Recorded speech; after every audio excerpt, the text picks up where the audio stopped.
ចាបងប្អូនមុននេះហ่าអត់ដឹងថាស្ថានភាពធឿនធារាបែបណាហើយមុននេះខ្ញុំឃើញបងខេន sport ណា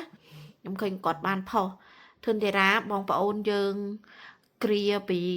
លើឆាកចុះមកហើយទាំងបិទភ្នែកហ្មងអញ្ចឹងបានន័យថាភ្នែករបស់គាត់អាចនឹងចូលហើយឈឺខ្លាំងចាព្រោះដូចខ្ញុំនិយាយដដែលអញ្ចឹងបងប្អូនគឺអំបោះចូលភ្នែកវាអាចនឹងឈឺខ្លាំងណាចឹងនេះគឺជាមូលហេតុដែលគាត់បោះបង់ការប្រកួតនឹងឯងហើយបើនិយាយពីកម្លាំងវិញដូចជាមិនថមថយទេព្រោះដោយបងប្អូនបានដឹងចឹង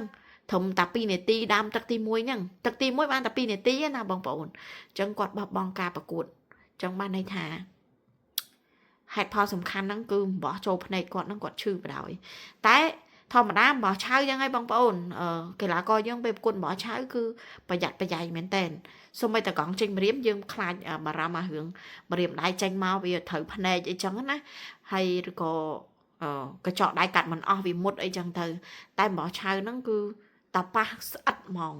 វាខុសពីកង់ហ្នឹងហើយបងប្អូនតាប៉ះទៅស្អិតម៉ាំងស្អិតម៉ាំងស្អិតហ្មងហើយសង្ឃឹមថាគាត់ភ្នែកគាត់មិនមានបញ្ហាអីធ្ងន់ធ្ងរចុះណាបងប្អូនចាមានតែប៉ុណ្្នឹងឯងព្រោះមុននេះខ្ញុំបានឃើញរូបហ្នឹងហើយអាណិតដល់បងប្អូនអើយចុះមកគឺមានគេគ្រាហើយរបៀបថាគាត់ពិបាកមើលឈឺណាស់ភ្នែកចាបងប្អូនចាមានប៉ុណ្្នឹងបងប្អូន